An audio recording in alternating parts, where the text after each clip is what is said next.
Learn Visioneering. A few years ago, I spent some enjoyable time working with motivational speaker Dennis Dayton and teaching his principles of visioneering, which he defines as engineering dreams into reality by the use of active mental imaging. When I gave my weekly Thursday night public seminars, I would sometimes teach Dayton's visioneering concepts. And my then little daughter, Marguerite, would always accompany me. She helped hand out workbooks and pencils, and when the seminar got started, she would take a seat in the audience, open her own workbook, and participate. She was 10 at that time, and I was never certain exactly how much she was absorbing. Then one weekend afternoon by the pool at our apartment complex, I relaxed in a deck chair while Margie and her girlfriend Michelle played by the pool. There were a lot of people in and around the water that day, but above them all, I could hear Marguerite and Michelle having a heated conversation down by the deep end of the water. "I just can't do it," said Michelle. "Yes, you can," said Margie. "You just have to believe you can. I'm afraid to dive," said Michelle. "I've never dived in my life," Michelle, said Margie. "Listen to me. Will you just try it my way?" "I don't know," said Michelle. "Okay, what's your way?" "Just close your eyes," said Margie, "and picture yourself on a diving board. Can you see yourself standing up there?" "Yes," said Michelle. "Okay, good," said Margie. "Now I want you to get an even better picture. What kind of bathing suit are you wearing? Can you see it? It's red, white, and blue," said Michelle, her eyes still closed. "It's like an American flag." "Great," said Margie. "Now picture yourself diving off the board in slow motion, just like in a dream. Can you see that?" "Yes, I can," said Michelle. "That's great," shouted Margie. "Now you can do it, because if you can dream it, you can do it. Let's go over here and do it." Michelle followed her slowly to the end of the pool. I was looking over the top of my book, but not letting them know I was listening. I was amazed. I had no idea what would happen next, but I noticed a number of people around the pool area watching and listening with fascination while pretending not to. Michelle walked up to the edge of the water and looked very scared. She looked at Margie, and Margie said, "Michelle, I want you to keep saying very softly, 'If I can dream it, I can do it. And then I want to see you dive in.'" Michelle kept repeating, "If I can dream it, I can do it." And all of a sudden, surprising even herself, she dove a near perfect dive into the deep and with almost no splash. Margie was jumping up and down and clapping when Michelle came up from the water. "You did it," she shouted, and Michelle was grinning as she climbed up to do it again. Could it be, I thought to myself, that this system is this simple? The principle is this: you won't do anything you can't picture yourself doing. Visioneering is just another word for picturing yourself. Once you make the picturing process conscious and deliberate, you begin to create the self you want to be. You dive into the pictures we create, lighten things up. Sunlight and laughter. That's what cures most fears and worries. Terrifying problems are better solved in the light than in the dark. And there are many ways to bring them into the light. Pick a frightening problem, then do the following. Talk about it with someone, draw an illustrated map of it on a huge piece of paper, make top 10 list about the problem, tell yourself some jokes about the problem, sing about the problem, and finally dance a dance that expresses the problem. If you do all these things, I promise you that your problem will seem a lot funnier and less frightening than it once did. It is impossible to laugh deeply and be frightened at the same time. G.K. Chesterton used to say that taking things lightly was the most spiritually advanced thing you could do to improve your effectiveness in life. After all, said Chesterton, it's because God's angels take themselves so lightly that they are able to fly. And if his angels take themselves that lightly, imagine how much more lightly he takes himself. My friend Fred Neve is a 3-time Emmy Award-winning television writer who also performs as a comedian in the character of Dr. M.F. Lodiker, world expert on everything. Fred is one of the funniest human beings I have ever known. He never fails to lighten me up, no matter how big the problem I have. Dr. Ludiker mounts the stage and puts his ludicrous Ludiker Institute logo in front of the podium, a logo that features a cartoon human brain hanging between 2 electrical towers. He then proceeds to give in a mild Teutonic accent his advice from hell. With the increase in domestic violence, the doctor says, I'm advocating that home appliance manufacturers begin installing airbags. On the subject of our growing intolerance of crime, he says criminals among the most deeply tense in our communities will soon have trouble recruiting top people because they can no longer escape the sense that there is a resentment building about what they do for a living. It was inevitable, he observes, that genetic engineering would come from a generation that played Mr. Potato Head.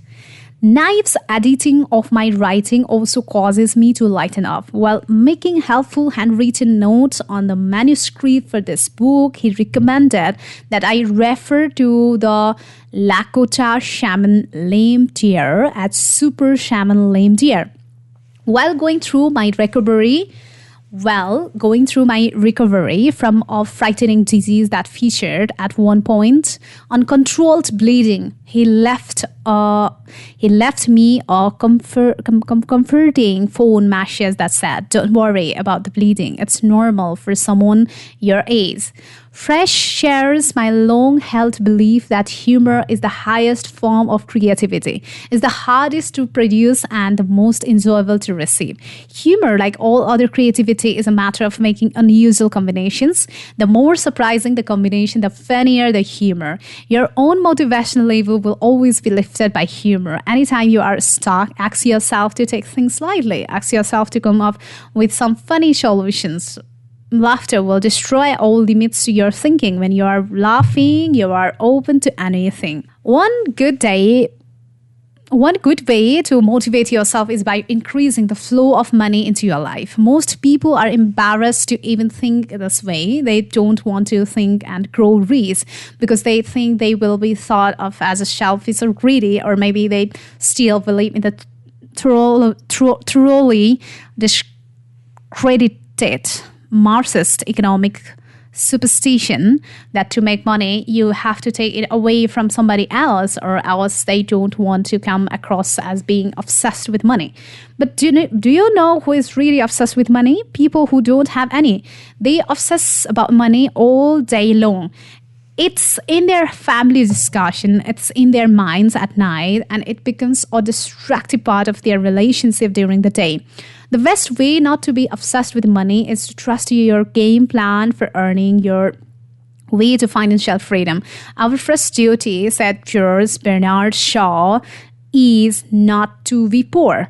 The road to not being poor always travels through your professional relationships in life. The more you serve those relationships, the more productive those relationships will become, and the more money you will make. Money is life energy that will exchange and use as a result of the service we provide to the universe, through Deepak Chopra in creating affluence. When you understand that money flows from service, you have a chance to understand something even more valuable. Unexpectedly large amounts of money come from unexpectedly large degrees of service. The way to generate unexpected service to the people in your life is to ask yourself, what do they expect? Once you are clear on what that is, then ask, What can I do that they would not expect?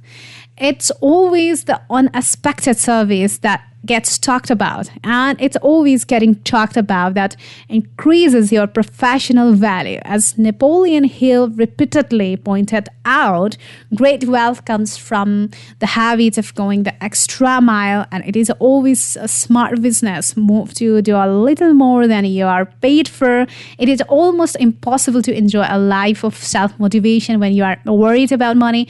Don't be embarrassed about giving this subject a great deal of thought. Thinking about money a little bit in advance frees you from having to always think about it later, or allow yourself to link financial well-being with an increased capacity for compassion for others. If I am living in poverty, how much love and attention can I give to my children or my fellow humans? How much help can I be if I, for sheer lack of creative planning, am I always worried about being in debt? Poverty is no disgrace, said Napoleon Hill, but it is certainly not a recommendation. Make a list of your life. Never hesitate to sit down with yourself and make lists. The more you write things down, the more you can dictate your own future. There is an unfortunate myth that lists make things trivial. But lists do the opposite. They make things come alive. I have a friend who made a list of all the positive things about himself that he could think of. He listed every characteristics and accomplishment that he could remember in his life that he was proud of. He keeps the list in his briefcase and says he often reads through it when he's feeling down. By seeing all these things written down and letting myself read them one at a time, I can change my entire attitude from being discouraged to feeling positive about myself, he says. Writing a list of goals and objectives is also a powerful self-motivator. It's one thing to go into a meeting mentally briefed on what you want to accomplish, but you will feel even stronger having written it out. There is something about writing something down that makes it more real to the right side of your brain. My friend Fred Knipe sometimes travels to Phoenix to spend a day talking with me. We have been close friends since college and share an orthodox sense of humor. Our meetings together are anything but structured. We free associate and talk about everything under the sun. Yet, I notice that he will often arrive with a list. In the days prior to our meeting, he will jot down subjects he wants to be sure he remembers to talk to me about while we are together. And it's because our conversations are so free form that the list is valuable for him. He doesn't ever have to call me back the next day and try to discuss something over the phone that would have been much better discussed in person. If you have ever tried grocery shopping for a large event without a shopping list, you are aware of the nightmare it can be. Most people have learned not to shop that way. I have learned by hard experience that it can mean additional trips to the store to pick up forgotten items. Yet, why is it that people don't apply that same principle to their lives? Most people take more time planning a picnic than they do planning a life, because they know that if they don't make a list and forget the hot dog buns as a result, they are going to be called an idiot by someone. But isn't life as important as a picnic? Start by listing all the things you would like to do before you die. Keep the list somewhere handy where you can look at it and add to it. Then list the people in your life you want to remain close to and stay in touch with. Friendship is so precious, well, let it be forgotten. It sounds silly to make a list of your friends, but you will be surprised at how it reminds you who is important and motivates you to stay in touch. My friend Terry Hill, the writer, is one of the greatest list makers of all time. He has a list of every book he has ever read, every poem he's read, and many more things I don't even know about. It gives his life a sense of history, depth, and direction. We don't have to wait to become famous so that someone else might write our history. We can be writing our history while it happens. And when we list our goals, we are writing our history before it happens. When legendary advertising executive David Ogilvy started his advertising agency by making a list of the clients that he most wanted: General Foods, Lever Brothers, Bristol Myers, Campbell Soup Company, and Shell Oil. At the time, they were the biggest advertising accounts in the world. And he had none of them, but in a sense, he did have them because they were in his list. It took time, said Ogilvy, but in due course, I got them all. A goal gains power when you write it down, and more power every time you write it down. What motivates you most in life ought to be in your own handwriting. People all too often look for motivation in what others have written. If you become a good list maker, you will learn how to motivate yourself by what you have written. Set a specific power goal. Most people are surprised to learn that the reason they are not getting what they want in life is because their goals are too small and too vague, and therefore have no power. Your goals will never be reached if they fail to excite your imagination. What really excites the imagination is the setting of a large and a specific power goal. Usually, a goal is just a goal, but a power goal is a goal that takes on a huge reality. It lives and breathes. It provides motivational energy. It gets you up in the morning. You can taste it, smell it, and feel it. You have got it clearly pictured in your mind. You have got it written down, and you have loved writing it down because every time you do, it fills you with clarity of purpose. In his audio tape series, Visioneering, my old partner Dennis Dayton teaches the transforming power of lofty goals. Dayton talks about creating a mental movie that you watch as often as possible. He urges you to make it a movie that starts you, living the results of achieving your specific goal. Walt Disney left us many great things: Disneyland, Walt Disney World, great animated films, and Annette Funicello. But what I believe was his greatest gift was the summing up he did of his life's work. If you can dream it, he said, you can do it. A powerful goal is a dream with a deadline. The deadline itself motivates you. People who have created power goals start living on purpose. They know what they are up to in life. How can you tell if you have got a big enough and real enough power goal? Simply observe the effect your goal has on you. It's not what a goal is that matters. It's what a goal does. Change yourself first.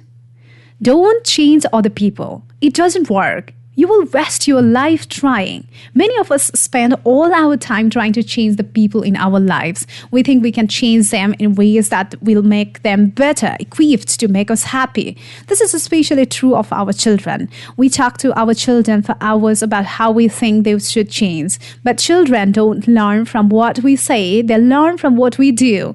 Today's children, upon hearing us talk to them about how they should change, will often say, "Yeah, right. I think they got this phrase from Bart Simpson." It's shorthand for "I'm not listening to what you say, I'm listening to what you do." Gandhi was especially tuned into the futility of changing other people, yet Gandhi was probably responsible for more change in people than any other person in our era was. How did he do that? How did he do it? He had a profoundly simple formula. People would often come to Gandhi to ask how they could change others. Someone would say, I agree with you about non-violence, but there are others who don't. How do I change them? And Gandhi told them they couldn't. He said, you couldn't change other people. You must be the change you wish to see in others, said Gandhi. In my own seminars, I probably use that one quotation more than any other. I am always asked, how can I change my husband? Or how can I change my wife? Or how can I change my teenager? People who take the seminars on self-motivation at some point during the workshop agree completely with the principles and ideas. Then they start to think about the people who don't buy in. In the question and answer period, their questions are about those poor people. How do we change them? I always quote Gandhi, be the change you wish to see in others by being what you want them to be. You lead by inspiration. Nobody really wants to be taught by lectures and advice. They want to be led through inspiration. Sales managers often ask me how they can get a certain salesperson to do more self-motivated activities. I tell them that they have to be the salesperson they want to see. Take them on a call, I say, and let them watch you. Don't tell them how to do it. Inspire them to do it. I once attended a concert given by my daughter's 4th grade chorus, which sang a song called Let There Be Peace on Earth. The song's words went, let there be peace on earth and let it begin with me. I beamed when I heard it. It was such a beautiful expression of being the change, a celebration of self-responsibility that really is portrayed in young people's lives today. What you tell people to do often goes right by them. Who you are does not. What you tell people to do often goes right by them. Who you are does not. Pin your life down. Car dealer extraordinary Henry Brown once told me a story about his son, a high school wrestler. His boy had been getting only fair results as a wrestler that year, and when Henry talked to him about it, he learned the reason. Henry's son entered each wrestling match more than thoroughly prepared to counter anything his opponent tried. But no matter how gifted Henry's son was at countering moves, countering was still countering, so the other wrestler always dictated the tempo.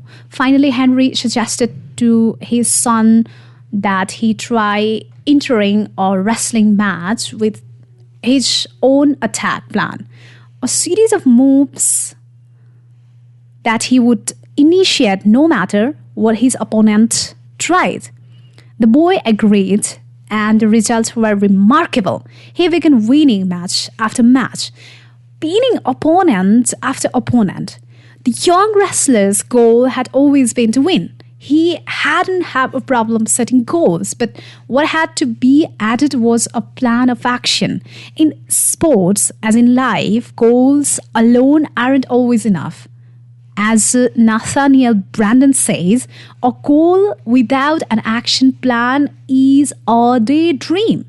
Henry Brown didn't just give that advice to his son because he brought into it theoretically. His own Brown and Brown Chevrolet dealership has many times been the number one Chevy dealership in the nation because he plans his company's own yearly performance in the same way he coached his son. Every year, his general manager sent me the detailed videotape that outlines the dealership's game plan for the coming year. It includes all the department's projected earnings down to the penny. By boldly charting such a specific course, Brown lets the market respond to him once when I asked him how his dealership got through our previous years nationwide automotive sales recession. He said, "We decided not to participate in it. Before any adventure, take time to plan. Design your own plan of attack. Don't just counter what some other wrestler is doing. Let life respond to you. If you are making all the fresh moves, you'll be surprised at how often you can pin life down." Take no for a question. Don't take no for an answer. Take it for a question. Make the word no means this question. Can't you be more creative than that? In my seminars, I work with a lot of sales people, and one of the most requested topics to discussion is cold calling and rejection. One of the greatest problems salespeople and people everywhere face is in the meaning they give to someone else no. Many people hear no as an absolute, final, and devastating personal rejection. But no can mean anything you want it to mean.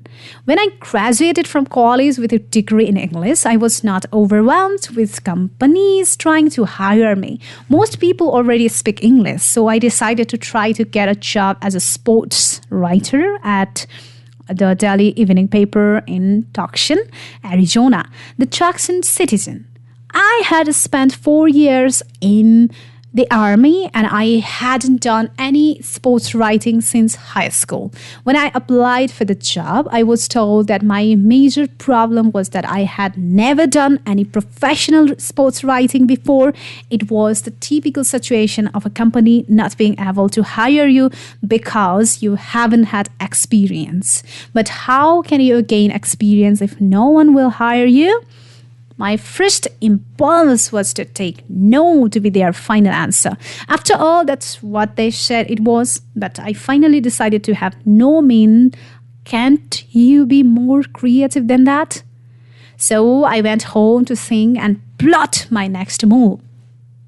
The reason they wouldn't hire me was because I had no experience. When I asked them why that was important, they smiled and said, "We have no way of knowing for sure whether you can write sports. Just being an English major isn't enough."